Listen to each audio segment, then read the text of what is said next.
नक्कीच आज मी शरद पवार साहेब, आदरणीय शशिकांत शिंदे साहेब आणि आदरणीय जयंत पाटील साहेब तसेच पक्षातील सर्व ज्येष्ठ नेते मंडळींचे मी आभार व्यक्त करतो की माझ्यावर ही मोठी जबाबदारी पक्षाने स्वीकारली, पक्षाने दिलेली आहे आणि ती जबाबदारी मी आदरणीय बाळासाहेब पाटील साहेब यांच्या सहकार्यानं स्वीकारतो आहे. आमच्या दोघांचाही अर्ज पक्षानं भरायला सांगितला होता आणि ऐनवेळी सातारची उमेदवारी भाजपची असल्यामुळं कदाचित मला उमेदवारी अर्ज ठेवायला सांगितला.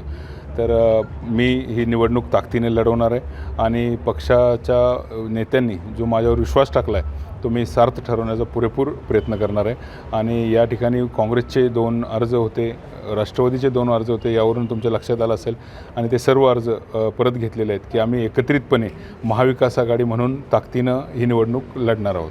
साताऱ्याचे नाराजी नाट्यानंतर शिवसेनेने पण या ठिकाणी अर्ज दाखल केला होता.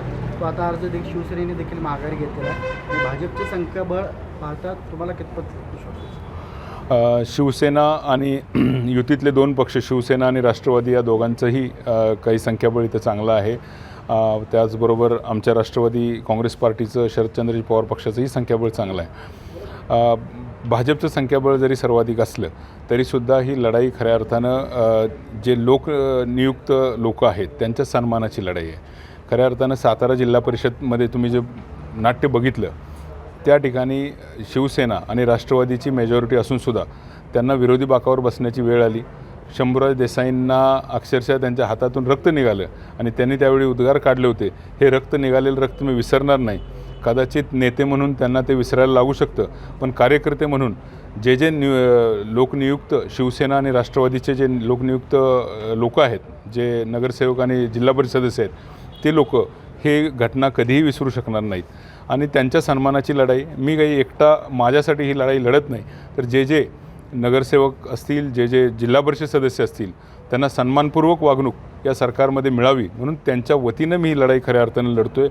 आज परिस्थिती बघता तुमच्या लक्षात येईल की भाजपचे नगरसेवक किंवा भाजपचे जिल्हा परिषद सदस्य आणि इतर पक्षांचे जिल्हा परिषद सदस्य यामध्ये अक्षरशः म्हणजे जमीन आसमानाचा फरक आहे.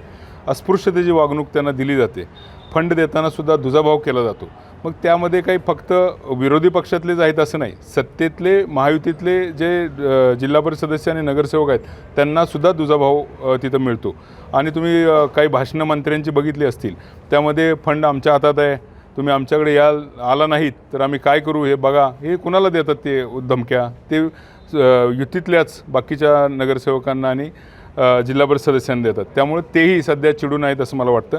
तर ही अस्पृश्यतेची वागणूक तुम्हाला नको असेल तर त्यांनीसुद्धा माझ्या पाठीशी उभं राहावं असं मी त्यांनाही आवाहन करतो. तुमची मदत होईल तुम्हाला असं वाटतं?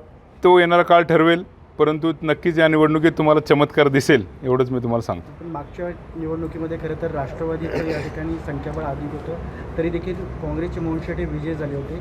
मग यावेळी तसं काय? कारण की आत्ता भाजपचं संख्याबळ अधिकचं आहे. यावेळी तसंच होईल. ज्यांचं संख्याबळ अधिक ते घरी बसतील. नाही, पक्षानं मला अर्ज भरायला सांगितलं ना, त्यानंतरचा हा निर्णय आहे. पक्षाने दोघांनाही अर्ज भरायला सांगितले, जगताप साहेब आणि मी. ए आणि बी असा अर्ज आम्ही भरलेला होता. त्यानंतर पक्षाचा जो निर्णय होईल तो मान्य. मी कालही तुम्हाला तेच सांगितलं होतं, जो पक्षाच्या दोघात निर्णय होईल तो आम्हाला दोघांनाही मान्य असेल. आपण अर्ज माघार घेतलेला आहे, काय भावना तुमच्या? पक्षाचा आदेश आला. आमचे नेते माननीय जयंत पाटील साहेबांनी फोन करून सांगितलं की पक्षात असं ठरलेलं आहे, त्यांना उमेदवारी द्यायचे, तो अर्ज मागे. मी कायम पक्षाचा आदेश म्हणणारा कार्यकर्ता आणि गेली 40 वर्ष झालं मी पक्षात ह्या पदाधिकारी म्हणून काम करत आहे. त्यामुळे मी पक्षाचा आदेश तंतोतंत मानलेला आहे. मी अर्ज काढ म्हणले, माझ्या नेत्याने काढून.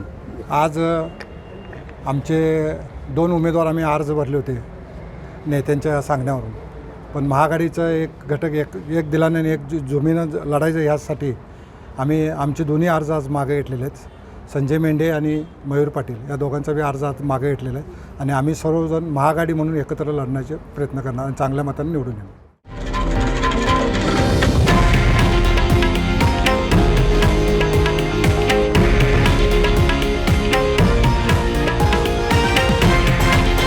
हे आहे देशातील नंबर 1 न्यूज नेटवर्क आणि आपण पाहत आहात TV9 मराठी, एकमेव.